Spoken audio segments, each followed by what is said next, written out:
In Belle Glade, Florida, once called the AIDS capital of the world, a majority of patients were neither gay, intravenous drug users, nor hemophiliacs. Instead, authorities in that region, which has 24 times the national average of AIDS cases, found an immense amount of crack use among the AIDS patients. But the official AIDS agency of the federal government did not list these non-intravenous drug users as a high-risk group for AIDS. So a few non-establishment types, such as Dr. Nathaniel Lehrman, are going public to warn the public of what they say is a link between drugs like cocaine and crack and what is called AIDS. I might add, in Belle Glade, 97% of the cases of AIDS are among blacks as compared to 30% nationally. I'm Tony Brown. In a moment, does crack cause AIDS? Tony Brown's Journal is brought to you by Pepsi and its bottlers. This program is a part of Pepsi-Cola's continuing support of your community's cultural, educational, and business interests. I'll say your name. My first guest is Dr. Nathaniel Lehrman. Dr. Lehrman is a psychiatrist and former clinical director of Kingsborough Psychiatric Center in New York. My other guest is Mr. John Lauritsen. Mr. Lauritsen is the author of 2 books on AIDS. His most recent book is entitled Poison by Prescription. Gentlemen, thank you for being here. If I may start with you, Dr. Lehrman, you wrote an article that I read in the Wall Street Journal in 1984, 85? In November 1985, I had a short letter in the Wall Street Journal which pointed out how low the infectivity of the AIDS virus was and suggested that since various chemicals can cause immune deficiencies, chemicals should be looked into. I didn't know which, but I felt that we were dealing with a toxicological problem at least as much as an infectious problem. Now, help us, people who didn't go to med school. Toxicological means poison. Okay, so you said at that time, now I didn't know of anyone at that time who was even saying in public that AIDS could come from anywhere other than an infection or through... We have known for years that immune deficiencies can be caused by chemical factors. After the bombing of Japan, the atomic bombing of Japan, there was immune deficiency from the radiation. People have died from immune deficiencies from cortisone. A cousin of mine died that way. Many chemicals also cause immune deficiencies. Drugs are used to produce immune deficiencies when there are transplants. So that there are many chemicals which have been known for years which can cause immune deficiencies. My point was that perhaps HIV did cause AIDS, but I didn't think it was the only thing that caused AIDS at that time. I said we should look for chemicals as causing it. And any second-year medical student should know that when you're dealing with an epidemic, you have an obligation to investigate all possible causes. This has not been done with AIDS. And I raised this in November 20th, 1985. Have you seen any confirmation recently of your early suspicions? Considerable, particularly in Belle Glade. There had been some articles about pesticide use in Belle Glade, which was the AIDS capital, and the Times had the pesticide article without mentioning AIDS, and then it had AIDS articles out of Belle Glade without mentioning pesticides. So I thought that pesticides might be involved. I called the people in Belle Glade. I spoke with them within the last couple of weeks, and they were kind enough to send me some material about what they found. Pesticides might be involved, though there's no evidence to prove it. It should be investigated. But far more likely is the role of crack. And the public health authorities in Belle Glade have gone public on the role of crack as a major factor in the AIDS epidemic. Well, now, is the incidence of crack/cocaine usage in Belle Glade higher than it is nationally? I mean, do you suspect that it is? I suspect that it is, and Dr. Deanna James, who's the director of Belle Glade's West Palm Beach Health Center, talked about the, quote, rampant epidemic of crack use and prostitution associated with drug use. And she said this in February 1990.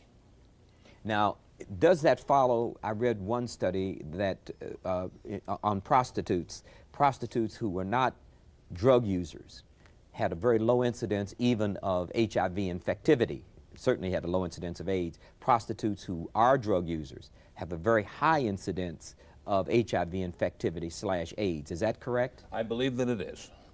I think that the role of drugs in producing sexual overactivity is something which hasn't been recognized. I think it's been one of the things that's been operating, had been operating in the gay community. Amyl nitrites. Amyl nitrites and crack. These drugs help produce far more sexual activity than is normally physiologically possible. After these activities, people are exhausted, their immune systems are exhausted, and they may very well come down with AIDS. It seems to me that there is far more epidemiological or survey statistical evidence that crack and cocaine and street drugs cause AIDS than there is that HIV does.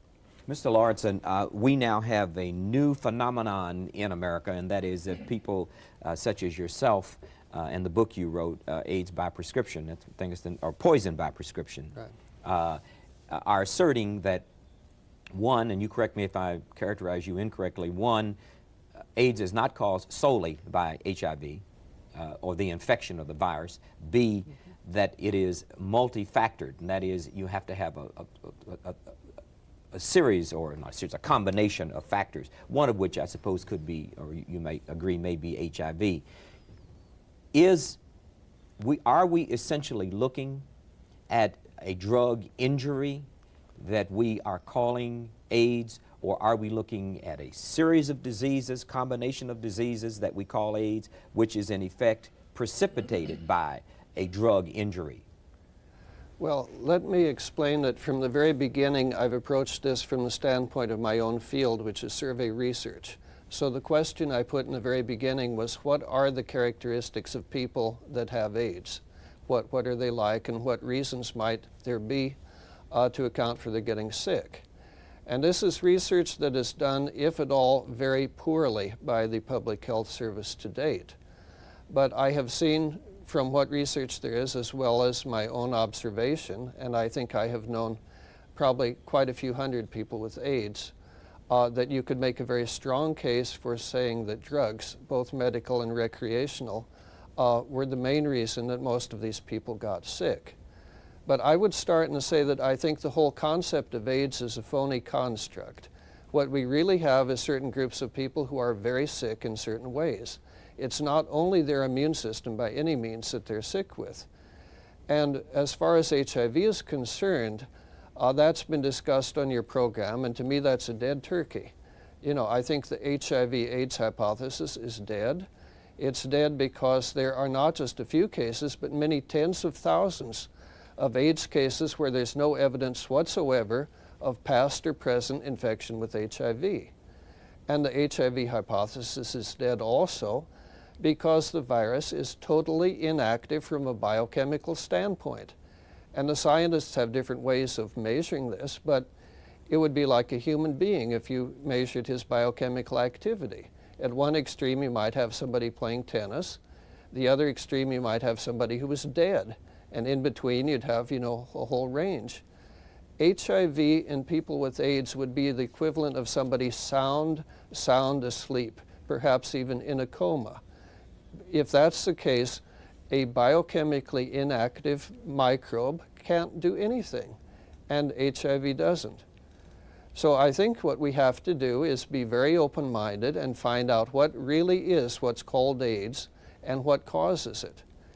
And I think here the two main risk groups are intravenous drug users and gay men. The intravenous drug users is probably pretty simple. They're sick really in the same way they were sick 20 or 30 or 40 years ago. They're wasting away and they have lung disease, and this is the classical profile of, say, a heroin user. In the case of gay men, I think we have to say that for all of the emphasis that's been placed on sex and words like promiscuity, gay men as a whole are not at risk for AIDS. This is the bombshell. A very particular, very special subset of gay men are very much at risk for AIDS, but the risks here have everything to do with long histories of venereal diseases and antibiotic treatments. Some of them had 50 cases of venereal disease before they became officially sick with AIDS, and that means at least 50 powerful courses of antibiotic treatment. But above all, these particular gay men who got sick with what's called AIDS were into a way of living that included discotheques and bathhouses where drugs were the main activity that took place. And it would be half a dozen different drugs. It would include poppers, which are nitrite inhalants. It would include quaaludes. It would include a whole range of designer drugs which most people have never heard about. I mean, how many people know what window pane or Christmas tree or Special K or Eve or ecstasy are? And yet these were all extremely popular drugs in the gay discotheques. So all I'm saying here is we really have got to find out. So you're saying that there's something that certain members of certain groups are doing that predisposes them or puts them more at risk than other members. As you were talking, I remember a conversation I had with Dr. Peter Duesberg and Dr. Ruth Bernstein, and I forget which one said, but one pointed out, Dr. Ruth Bernstein pointed out in a study that he had that 40% of gay men in San Francisco were addicted to cocaine. Now, I can't verify that, and I can't say it's not true. I'm just saying what he said. Dr. Duesberg said, and we estimate that there may be about 30 million gay men in America, and Dr. Duesberg estimates that about 0.3 or 0.3% have AIDS. So if it were an epidemic among gay men, then every gay man would have an equal opportunity to get it, would he not? It doesn't seem like everyone does if it's only 0.3% who actually have the disease. Yeah, I mean, my viewpoint here, it's kind of arbitrary what a gay man is in a way. But a characteristic of male human beings is that they're attracted to each other sexually.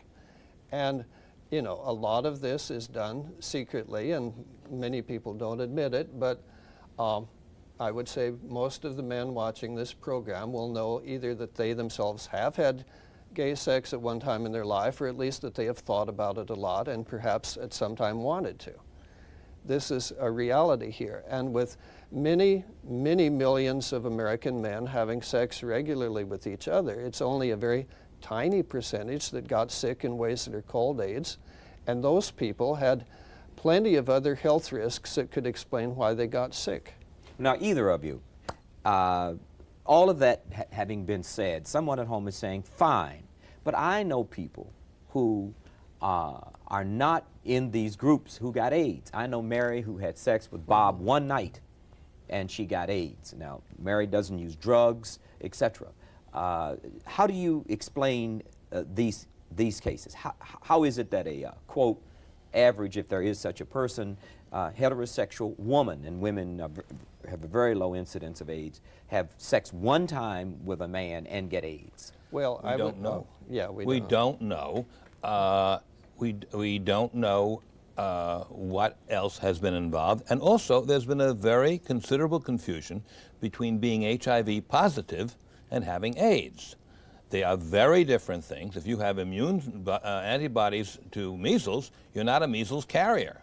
Yet, by the voodoo immunology of today, if you have antibodies to HIV, you're an HIV carrier. Dr. Larry, let me ask you this question. If a person gets an AIDS test, what in their mind do they think they're being tested for? They think they are being tested for AIDS, and they are actually being tested for AIDS, the existence of antibodies to HIV. Now, and they are very different things. All right, now explain to us what they are.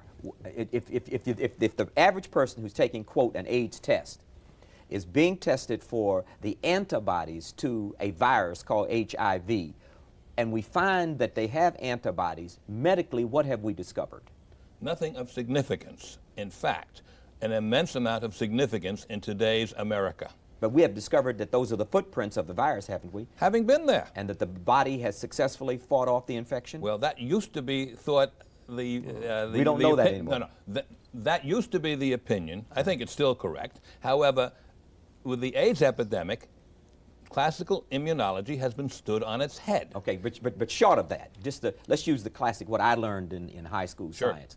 I learned that an antibody was the footprints of a viral infection. Of past infection and meant protection. And that the body had fought off the infection. Exactly. Now, and could do it better the next time. Right. Now, if we take a so-called AIDS test and we test HIV positive, we have discovered that the body has an antibody or has fought off a virus. Exactly. We have not discovered, have we not, that there is a virus called HIV or called anything else, have we?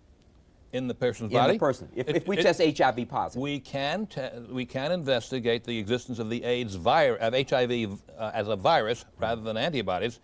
It's much harder to investigate. And much more expensive. Much more expensive, and many fewer of these individuals come up with the virus. I just want to stick to what we, the public, is being told about taking, quote, the AIDS test. I want to know what we're finding out. We're finding out whether you have had a past exposure to HIV, the so-called AIDS virus, and that's all.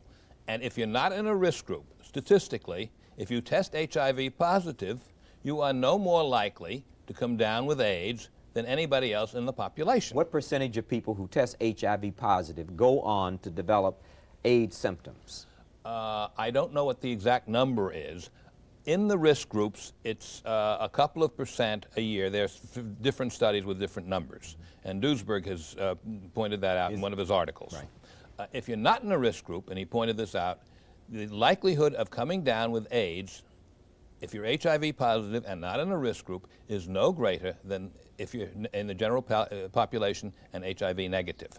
However, what's happened, and this is apparently what happened with Tony Perkins just now, if you've found HIV positive, the medical profession has been brainwashed, and I'm talking as a physician for 46 years, has been brainwashed into thinking that this is an infection rather than an immunity, and therefore must be treated, and such individuals are then treated with powerful and dangerous drugs like AZT.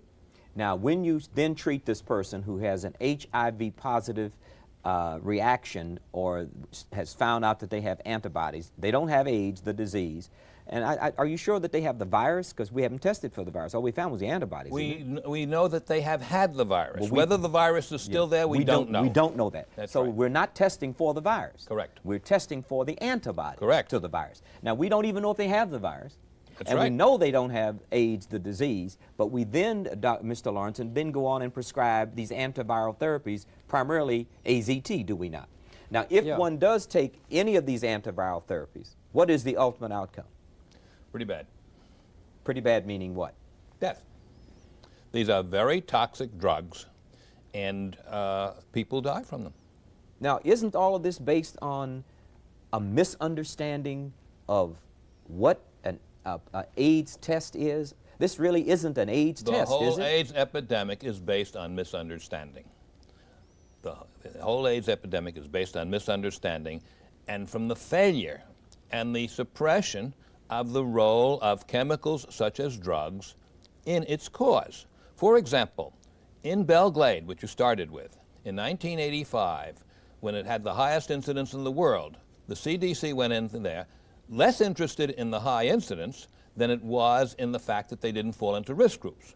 They interviewed the patients for their sexual and drug habits, and they came up with a new risk group, the heterosexual contacts of HIV positives. They knew very well that these people were into non-intravenous drugs. Why don't we have a risk group?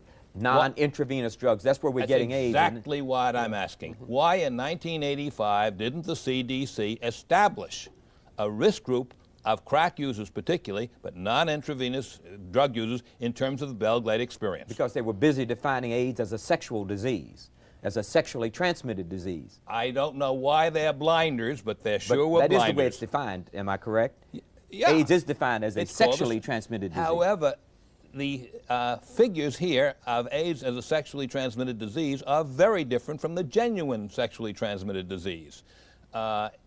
It takes approximately 500 copulations to produce an HIV seropositive. Not AIDS, but seropositive. Antibody. With syphilis, it takes 2 to produce one. With gonorrhea, it's 2 or 3. Mr. Lawrenson, your specialty has been What's the category of medicine, Dr. Lehrman? I do psychiatry. No, iatrogenic.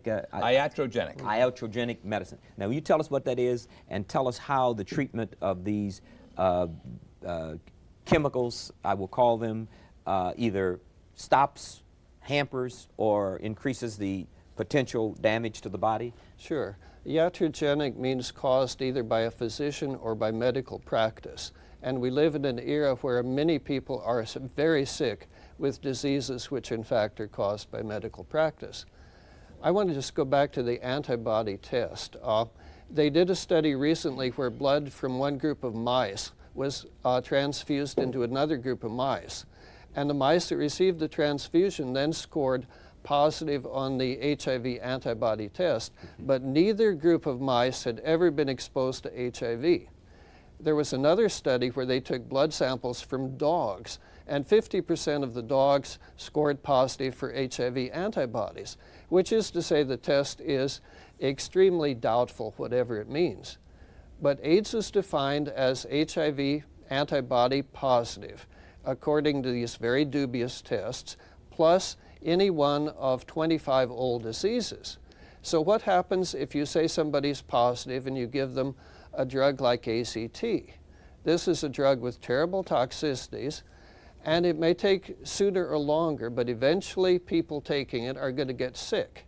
And some of the ways that they will get sick from the toxicities will include diseases that qualify as AIDS. They'll have the antibodies, and they'll have a defining disease like, say, cancer of the lymph system, or wasting, or dementia, and this will qualify as AIDS. They will have AIDS, but it will really have been caused by the treatments they received. By the drugs? By the drugs, right. Was Anthony Perkins taking AZT to I your don't know. knowledge? I looked carefully in the newspapers, and I don't know. I suspect so because it's standard treatment, but I don't really know. I know from the story that he found he was HIV positive, and this was equated in his mind as being ill, and then he went on and died. But what these drugs do, AZT and DDI and DDC, is very terrible. They take what's called DNA synthesis, which is a process the body goes through whenever a new cell is formed or when cells grow. It's basically the life process, and these drugs terminate it. In other words, they believe that by stopping the life process, they will stop HIV from replicating, and in fact, HIV is not replicating. So the theory behind it is crazy, and the toxicities are deadly. Has it ever saved anyone's life? That could not be possible. It has certainly terminated the lives of many thousands of people already. Is it possible, in either of your judgments, to ever come up with a vaccine for what we're calling AIDS? We don't know what causes AIDS. If AIDS is toxicological, is caused by chemicals or poisons, no vaccine will ever be of any value. We have to deal with methods of preventing these poisonous substances from getting into the body and methods of getting them out of the body. But don't you have to do something in your life, in your lifestyle, to acquire? After all, the first word in AIDS is acquired immuno. You know, don't you have to do something like Mr. You're exposed to chemicals. Well, or to do other things. Mr. Lawrenson just went through a lifestyle of a small percentage of gay men, which puts them at risk. Very much now, so. the average all-American, if there is such a thing again, gay man is not at risk. Am I right, Mr. Lawrenson? That's my understanding. I yeah. think Is that that your understanding? I think Mr. Lawrenson is right in terms of this being a small subset of the gay community, although I don't think the gay community is as large as he says, but we can argue about that later. However, I think that these people, if you go into the specifics of their activity, it's not the sex, even though there's a lot of sex that's involved, but it's the drugs that are involved, the drugs which stimulate greater sexuality, and all the other drugs which he outlined so very clearly. Well, it's the drugs, it's the chemicals which are causing AIDS in that group. Well, Dr. Ruth Bernstein feels that there's one other factor, and that's a receptive anal intercourse in combination with some other things. No question, because receptive anal intercourse involves the transmission of all the intestinal parasites and causing intestinal diseases and drugs to treat them. So we have synthesis here, do we not? One thing alone may not give you AIDS. Have and an, another kind of thing. an addition. But when two things, certain combinations, Yes, then they combinations are much more become powerful. lethal. Sure, but we're dealing with chemical illnesses, not with infectious Are you illness. prepared, we have less than a minute, are you prepared, either of you, to define AIDS as a chemical injury? What I would say is that different groups of people and different individuals are getting sick in different ways that are called AIDS. There are many different ways to become sick, and it's a part of the mystique of the AIDS mystique that makes it look like just one single thing, and it's not. Now, hemophiliacs, in my opinion, that are called AIDS, what it really is simply basic hemophilia. These people had the misfortune to be born sickly, plus factor VIII concentrate, which has kept them alive longer, but it's bad stuff to take. Factor VIII concentrate, which allows their blood to clot, is a pooling of all of the microbes and all of the toxins. I hate to interrupt you, Yeah. Mr. Lawrence, but we're out of time. Oh, sorry. And I'd like to thank you, Dr. Lehrman and Mr. Lawrence, for being on this program. Okay. Good. Thank you.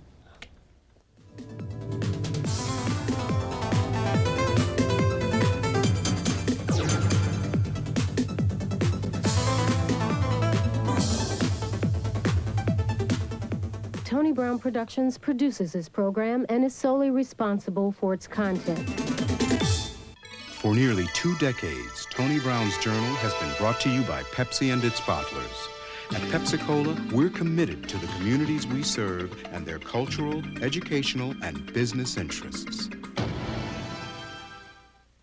Tony Brown's Journal is available on video and audio cassette. To order, call 1-800-524-3552. Credit cards accepted.